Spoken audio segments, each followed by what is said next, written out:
A Videota 70, mely a legnépszerűbb menetrögzítő kamerák gyártója, támogatta a kiváló képminőséggel és biztonsági funkciókkal rendelkező készülékek magyar nyelvű menüvel és alkalmazással érhetőek el a hivatalos forgalmazóknál. Sok szeretettel köszöntök mindenkit, az én nevem Tamás Zsolt. Képzeljetek el egy olyan nagy, tágas, családi SUV-t, ami az utak javarészében úgy suhan és úgy gyorsul, mint egy villanyautó, mégis egy feltöltéssel per tankolással képes oda-vissza elvinni Horvátországba. Igen, ezt tudja a mellettem is álló, a Petrányi Autó jóvoltából tesztelése biztosított BYD Sea Lion 5 DMI, ami elfeledteti a 16-18 millió forintos plug-in hibrid árcímkéket, mert ez az autó kombináltan több mint 1000 kilométeres, tisztán elektromos hatótávként pedig városban több mint 100 kilométert ígér, mindezt úgy, hogy 11,5 és 13 millió forint közötti ársávban kapható. Nagyon kevés konkurens tud felmutatni hasonló tudást ebben az ársávban. Gyomrost ad a Kia-nak, a Hyundai-nak és a Volkswagennek is, de persze nem hibátlan, mégis sokak számára lehet előnyös döntés egy ilyen modell vásárlása. Lássuk tehát, hogy mit kell tudni a BYD Sea Lion 5 DMI-ról.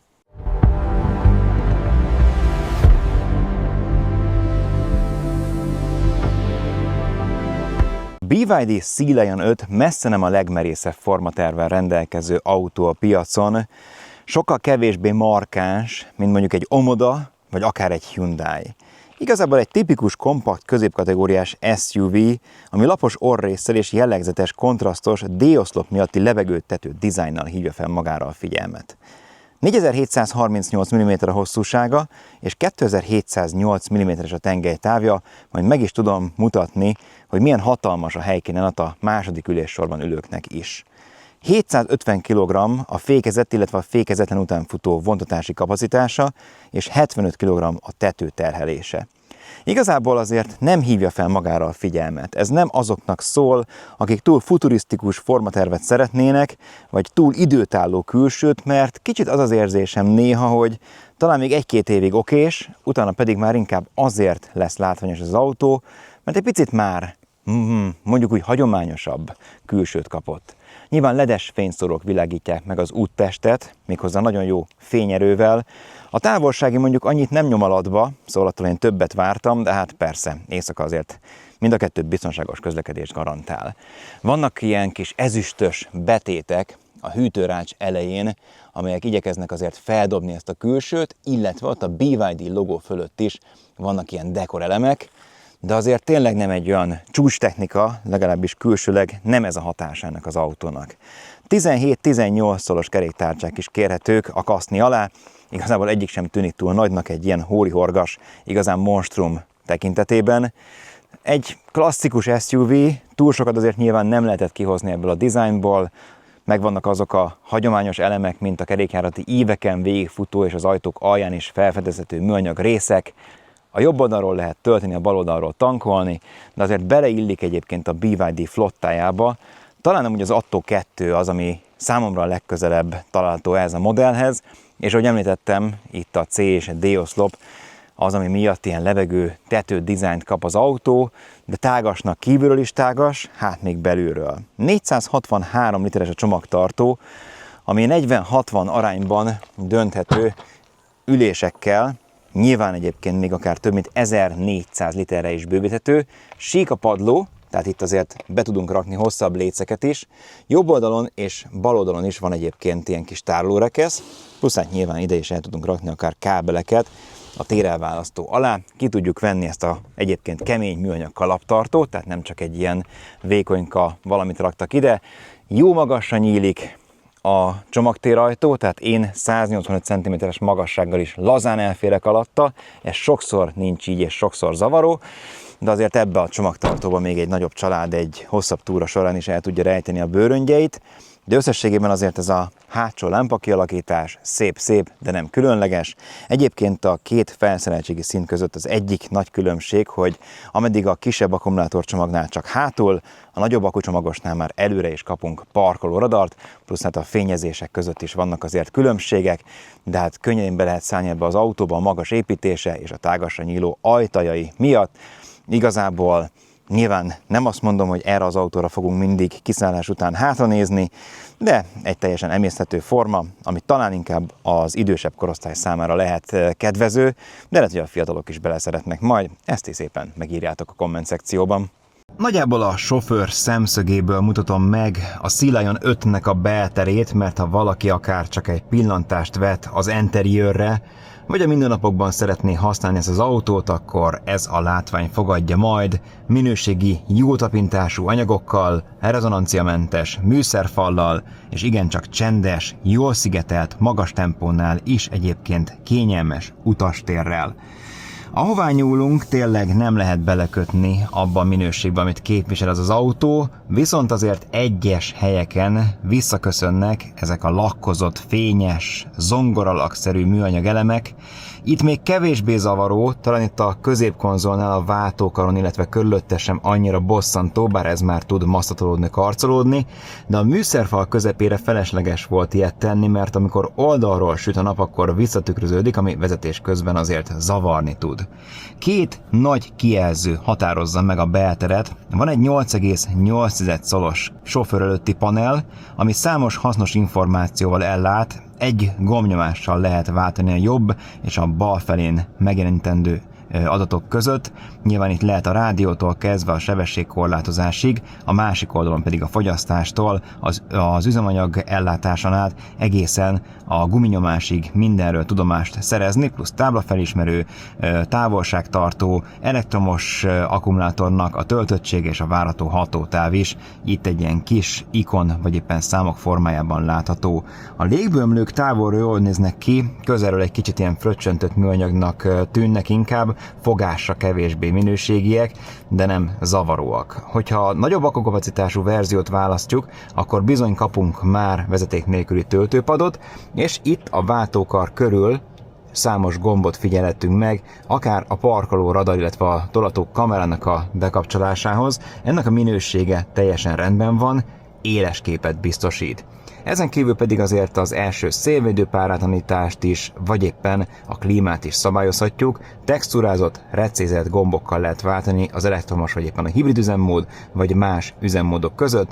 Ez a kis start-stop gomb, ilyen gyémánt mintázatú kialakítású, talán túl csicsás, de egyébként elegáns, és visszatérve a kormányhoz, itt is sok a fizikai gomb jobb és bal oldalon, plusz van egy személyre szabható kis kedvencek gomb is, bár ehhez túl sok mindent ugye nem tudunk hozzá kapcsolni, wifi vagy pár beállítás. De ha már itt vagyunk középen, akkor érdemes foglalkozni ezzel a 12,8 szolos panellel, ami azért nem kápráztat el minket ilyen oldalra csúszással, vagy vertikális, horizontális ilyen elforgással, hanem puritán Android alapú rendszert futtat, aminek a sebessége nagyon jó, tényleg intuitív, könnyedén kezelhető, a navigációt is meg tudjuk nyitni, és még ott is ilyen Google alapú navigálásba kezdhetünk, nyilván lehet frissíteni is, plusz még ezen kívül 4G adatszolgáltatásunk is van, nem utolsó sorban számos adatot kapunk még más applikáción keresztül is, van vezeték nélküli Apple CarPlay Android Auto szolgáltatásunk, YouTube és a BYD Store-ból le is tudunk tölteni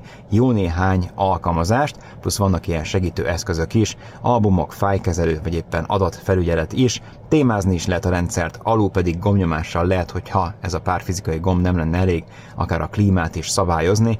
Aránylag jól használható ez a felület, csak mindenképpen tapicskolni kell a kijelzőt, illetve azért valamennyire eltereli a figyelmet a vezetésről, de hogyha nem szeretnénk nyomkodni, akkor Hi BYD! Szia! Állítsd a hőmérsékletet 20 fokra. Rendben, a hőmérséklete be van állítva erre 20 fok. Nagyon jó. Néhány ilyen hangutasítást magyarul is tud a rendszer, mert maga egyébként a szoftver is magyar nyelven képes kommunikálni, személyre szabhatunk egy csomó dolgot benne, mint hogyha csak egy kvázi androidos telefonunk lenne, letisztult, egyszerű launcherrel. Ergonomia szempontjából szerintem jól vizsgázik az autó, jó helyen vannak a gombok, a kezelőszervek, kényelmesek az ülések, ami egyedül nem tetszik, és azt szerintem javításra adna okot esetleg a faceliftben vagy a következő verzióban, hogy ahogy megnézitek, Összvisz ennyit lehet fölfele-lefele, és előre, valamint hátrafele állítani a kormányon. Én igényelném, hogy amikor hátrébb tolom az ülést a hosszabb lábaim miatt, akkor a kormány is közelebb kerüljön, viszont ez nem volt megfelelő. Itt van az éberségfigyelő, ami miatt sokszor csipog az autó, de rengeteg olyan vezető rendszerhez kapcsolódó ilyen szolgáltatása van, amit ki is lehet kapcsolni, be lehet aktiválni, meg hát a beállításokban rengeteg dolgot tudunk konfigurálni, a záraktól kezdve a hang- és kijelzőn át, egészen a világításig, vagy éppen a jármű beállításig, vezetés, vezérlés, komfortvezérlés, utastér érzékelés. Tehát azért elég modern autóról van szó, ami nyilván nem túlságosan, de azért agresszív tud lenni vezetés közben. Ezt mindjárt meg is mutatom, hogy pontosan mit jelent. Külön öröm, hogy normál, megszokott, klasszikus kilincsekkel lehet nyitni egész tágasra a hátsó és az első ajtókat is. Mint látható, kényelmesen be lehet szállni. Nem azt mondom, hogy 90 fokban nyílnak az ajtók, de mégis azért még akár a lábfájósabbak vagy hátfájósabbak is be tudnak ide azért csücsenni egyszerűen. És utána pedig, hát az én 185 cm-es magasságon belállított ülésem mögött is van még egy ugyanekkora utas számára is bőséges térd előtti hely.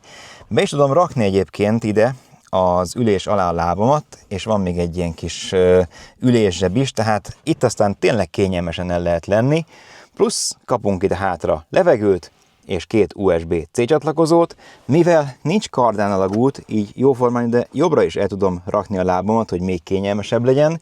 Ugyanez a helyzet a másik embernek a jobb oldalon, talán még középre is lehetne ide ülni, de talán felesleges, és van még egy ilyen középső kis kartámaszunk, ami 2 pohártartóval is fel lett szerelve, hogyha az utasok esetleg a nagy melegben valamit szürcsölnének, és szép a kialakítás ennek a hátsó térnek, nem utolsó sorban pedig, hát van bőséges fejtér is, én teljesen most kihúztam magamat, hogyha pedig itt a fejtámaszt fölhúzom, akkor tényleg itt azért nagyon komfortosan el lehet ücsörögni, világítást is kapunk, meg ugye azért tényleg ez a kialakítás szerintem tökre jó, és ki is lehet nyitni egyszerűen az ajtót, aztán pedig levegőhöz jutni végre. Ilyen kis kellemes kattanásokkal jelzi az autó, hogy jobbra vagy balra irányt jelzünk, de azért ennél komolyabb hanghatásokat is tud produkálni, amikor mondjuk az éberségfigyelő pihenése ösztönöz minket, vagy éppen, hogyha a sávtartó is beszól. Maga a sávtartó ugye azért rezeteti a kormányt is a szokásos hang- és fényjelzések mellett. Na már majdnem 90-re felgyorsultam itt a Balatontól 20-30 kilométerre, és már egyébként figyelmeztet is a navigáció, hogy egy kicsit azért komolyabb kanyar következik, szóval fel kell készülni az új generációs autóknál, hogy rengeteg minden képes szólni, akár a sebesség túllépése figyelmeztető is, bár ezek közül néhányat minden egyes indítás előtt azért ki tudunk kapcsolni. De beszéljünk a szuperhibrid rendszerről, ami ugye a DMI maga, és ezt használja a BYD is. Ez 2 nagy részből tevődik össze, plusz egy akkumulátorból, hiszen van egy 1,5 literes Atkinson ciklusú szívóbenzines 4 hengeres benzinmotorunk 97 lóerővel, valamint egy 198 lóerős villanymotorunk, az összteljesítménye a rendszernek így 210 lóerő. Ugye itt már lehet hallani, és direkt nem kapcsolom ki, hogy mégis milyen hanghatásokkal juttatja tudomásunkra különböző információkat az autó, de ahogy említettem, azért ezek nagy része kikapcsolható, csak minden indítás előtt ezt meg kell tenni. Szóval, hogy a rendszernek az alapeleme az a benzinmotor, ami viszont, mivel függetlenítve van a kerekektől, ezért általában az esetek 90%-ában nem a hajtásban segít, hanem generátorként üzemel, és amikor már csökken az akkumulátornak a töltöttségi szintje, akkor lényegében tölti. Viszont nyilván a fizikai törvényeket nem lehet azért aláásni és meghazudtolni, ezért tartósan 70-80 km/h tempó felett, hogy akár autópályán, viszont már a benzinmotor is bekapcsolódik a hajtásba, és így lehet takarékosabb az egész rendszernek a működése. Amúgy pedig, amikor így városban megyünk, leginkább az elektromos autós élményt kapjuk meg, némi motorduruzsolással, de hasonló dinamikával, és elég jó gyorsulással és nyomatékkal, szóval amikor azért beletaposunk a gázpedálba, akkor hát egyrésztről nyilván be tud kapcsolódni a villanymotor mellé a benzinmotor, hogyha szükség van rá, de hogyha nincs, mert csak kisebb gyorsítást végzünk, akkor Hát tessék, már ugrunk is 50-re 30-ról, ez egyáltalán nem okoz gondot ennek az autónak, és voilà, már fel is vettük a városi utazó tempót. Egyébként a nagyobb akkumulátorcsomagos változat az, ami lassabb egy picit, hiszen az 8,1 másodperc alatt éri el álló helyzetből a 100 km/h, a kisebb akkucsomagos viszont már 7,7 másodpercnél megállítja az órát.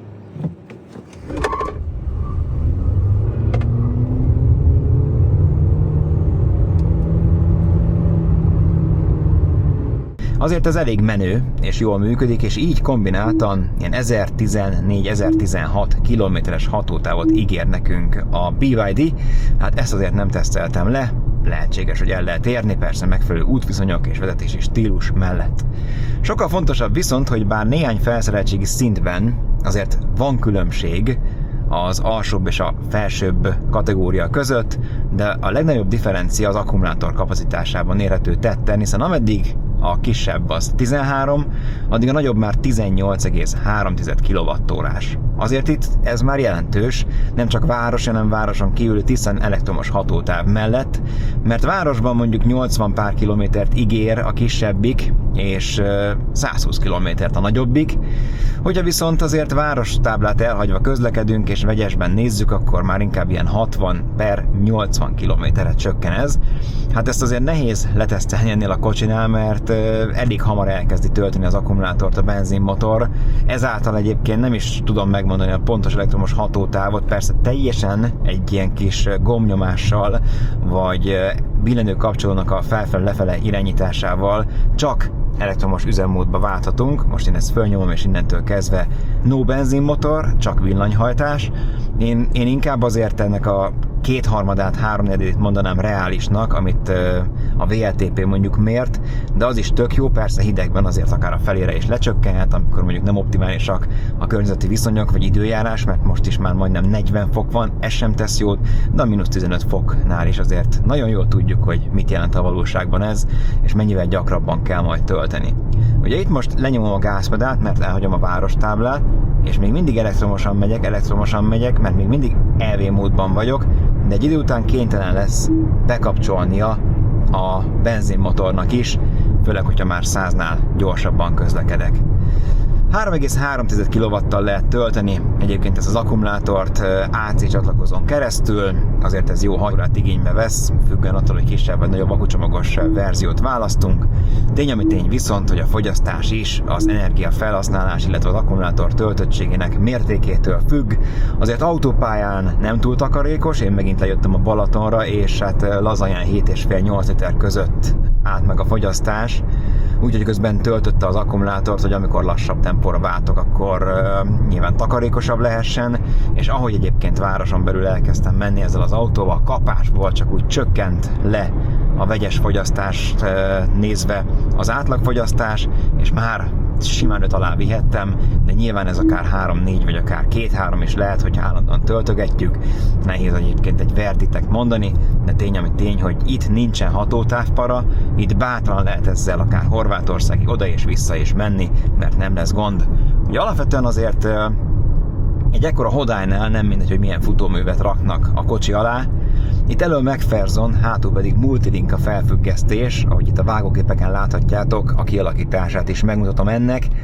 Egyszerű, de mégis azért komfortos, jó futóműről beszélünk, ami nem lett olyan puhára hagyva, hogy azért az a klasszikus hajókázós élmény fogadjon minket, hanem jobban tudja tartani a kanyart, amit éppen nem tudok megmutatni, hiszen egy teherautó mögé szorultunk be záróvonallal, de higgyétek el nekem, hogy azért nem annyira drasztikusan rossz ennek a vezethetősége ennek az autónak.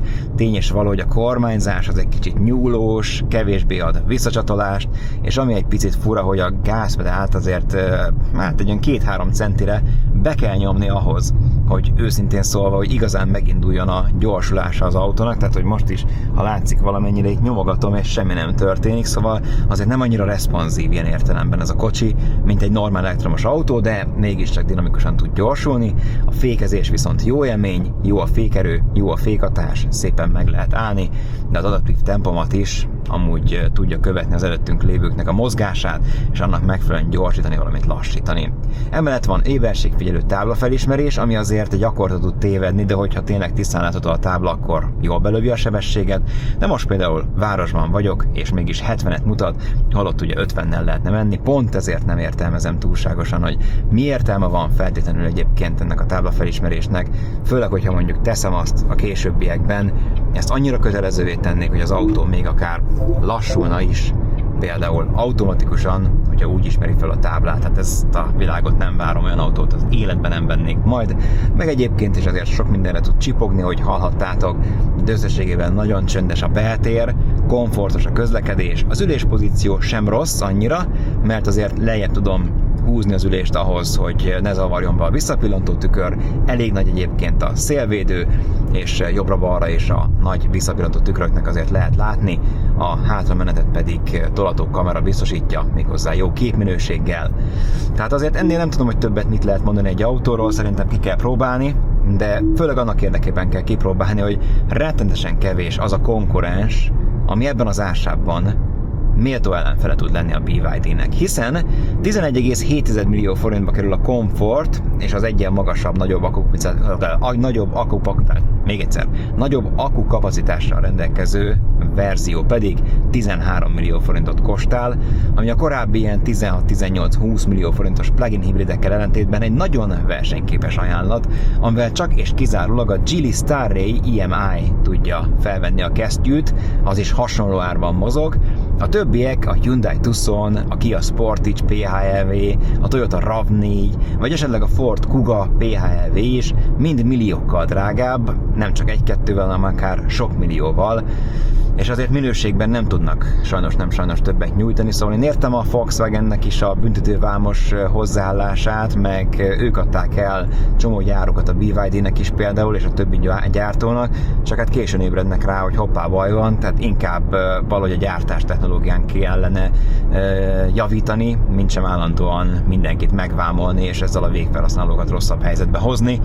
Más kérdés, hogy egy Sea Lion 5 sem egy túl izgalmas autó, viszont basszus, tehát, hogy amikor 11 és bőfél millió forintért kapunk egy ilyen kocsit, ami tölthető is, azért az már elég komoly, főleg a mai igencsak dráguló világban.